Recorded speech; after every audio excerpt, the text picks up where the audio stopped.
Bonjour, dans cette vidéo, je vais vous montrer comment connecter votre compte OVH Cloud à Olory.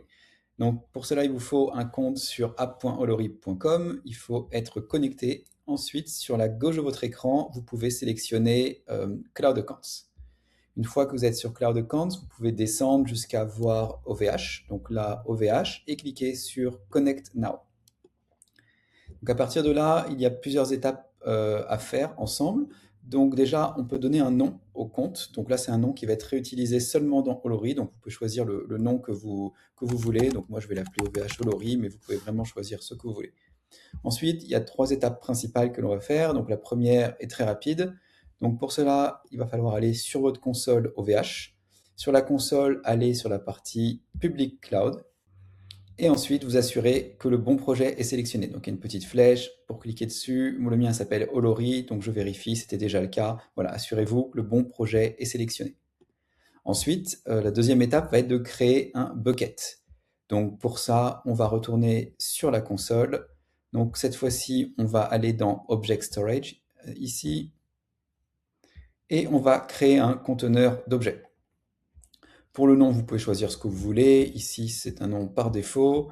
Le type de conteneur, ne changez pas. La localisation, celle-ci par défaut me convient, mais vous pouvez également choisir celle que vous préférez. Et ensuite, vous pouvez descendre. Donc toutes les options qui sont ici peuvent rester les mêmes, il n'y a pas de souci. Par contre, sur l'utilisateur, ici, on va devoir créer un nouvel utilisateur. Cet utilisateur va s'appeler Olory, donc on va avoir un utilisateur dédié qui va s'appeler Olory. Pour cela, c'est assez simple, donc on crée un nouvel utilisateur en cliquant sur ce bouton. On va lui donner un nom, donc Olory. Chez vous, il faut utiliser la même chose, H-O-L-O-R-I.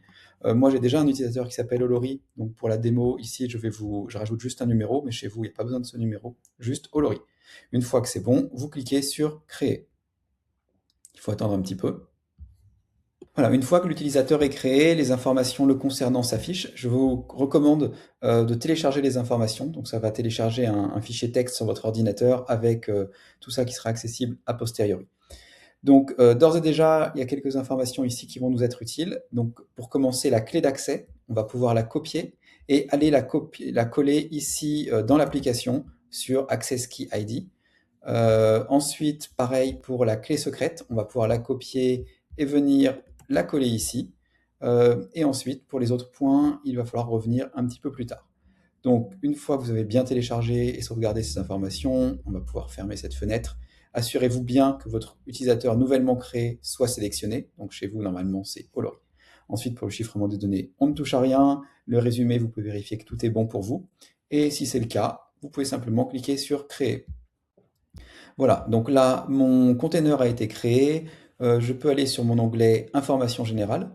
Et à partir d'ici, je vais retrouver des informations dont je vais avoir besoin sur l'interface Olory. Donc, je vais copier mon nom de bucket. Et ensuite, je vais copier le endpoint. Donc voilà, pareil, le endpoint. Voilà. Ensuite, ici, tout est confirmé, tout est bon. Il reste deux points que vous n'avez pas à toucher. Ces deux points sont pour les utilisateurs avancés et vous n'aurez à les modifier qu'avec l'aide du support Olory pour des cas d'application assez particuliers. Donc maintenant, nous allons pouvoir aller sur l'étape 3. Donc pour l'étape 3, on retourne sur le menu qui est ici. On va pouvoir aller maintenant sur la partie Database. Donc sur votre menu de gauche, Database. Et ensuite, nous allons créer une base de données managée. Donc on utilise ce bouton. Ensuite, de la même façon, le nom ici, vous pouvez laisser ou le changer, peu importe. Le choix ici est important, donc laisser PostgreSQL. Par défaut, c'est ce dont nous avons besoin. Et pour la version, on va sélectionner la version 18, qui est ici la dernière version. Ensuite, point important, le choix du data center pour héberger votre database. Par défaut, ici, je vois qu'on m'affiche Milan. Moi, j'en veux potentiellement un autre. Et ce choix va avoir un impact sur le choix juste après, qui est l'offre. Pour l'offre, on recommande fortement d'aller sur une offre Essential, donc l'offre essentielle qui est la moins chère, mais cette offre n'est pas disponible partout. Si je clique à nouveau sur Milan, vous verrez qu'elle n'existe pas, ça commence au niveau production. Donc moi, je vais garder Gravelines, qui est un data center assez peu cher, et je vais garder mon offre Essential qui m'intéresse le plus. Ensuite, de la même façon, je vais devoir choisir mon instance. Donc là, je vais prendre la plus petite instance possible qui est une DB1-4, donc elle me convient très bien, je vais la garder. Le stockage, je n'y touche pas. Et ensuite, pour les options réseau, nous allons avoir besoin de spécifier les IP qui vont avoir accès à cette database.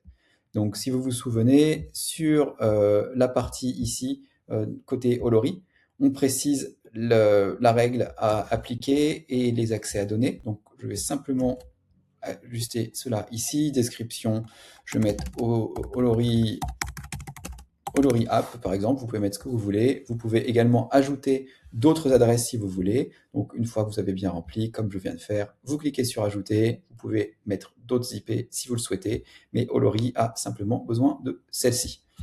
Une fois que cela est fait, la plupart du travail est fait maintenant, donc vous pouvez vérifier que tout est bon. Et si c'est le cas, vous pouvez cliquer sur Commander. Ensuite, il y a un petit délai et on se retrouve juste après.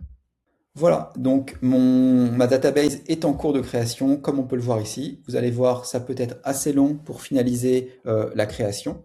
Donc en attendant, on peut regarder sur la Polori les informations que l'on peut déjà compléter. Donc par exemple, ici, je vais pouvoir compléter mon hôte. Voilà.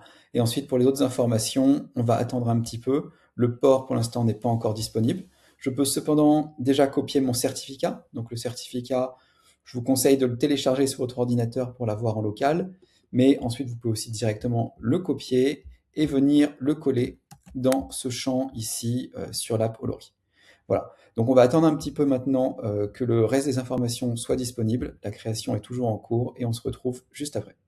Maintenant, ma base de données est prête. Donc, je vois ici que c'est écrit disponible. Donc, si je descends un petit peu, maintenant d'autres informations sont disponibles. Donc, typiquement le port dont j'ai besoin. Donc, je vais pouvoir le copier, le mettre sur l'app Olori. Et ensuite, il va me manquer seulement une information. Alors, pour cette information, cette fois-ci, je vais aller donc toujours dans ma base de données sur l'onglet utilisateur. Je vois que maintenant mon utilisateur a été créé, donc ça prend entre 5 et 10 minutes après la création, donc ça peut être un petit peu long. Donc l'utilisateur, à nouveau, donc je vois son nom. Donc voilà, on a vu que je vais pouvoir réutiliser le même, il n'a pas changé. Et ensuite, je clique sur les 3 points à droite ici, et je vais régénérer le mot de passe. Donc je confirme. Et ensuite, ce mot de passe, je vais pouvoir le copier et venir le coller dans la Polori. Voilà, c'est un mot de passe que je vais supprimer, un rôle que je vais supprimer, c'est pour ça que je peux vous le montrer. Une fois que toutes ces étapes ont été effectuées, c'est assez simple, il suffira de cliquer sur Save and Verify en bas. Donc voilà, je vais pouvoir confirmer que tout est complété, tout est bon ici. Une fois que je clique sur Save and Verify, Olori va vérifier les accès et les informations. Et ensuite, pendant quelques heures, en arrière-plan, on va pouvoir collecter les informations de coup avant de pouvoir les afficher dans l'application. Donc, une fois que c'est bon, n'hésitez pas à cliquer sur ce bouton. Et si vous avez besoin, contactez-nous pour de l'assistance. Merci.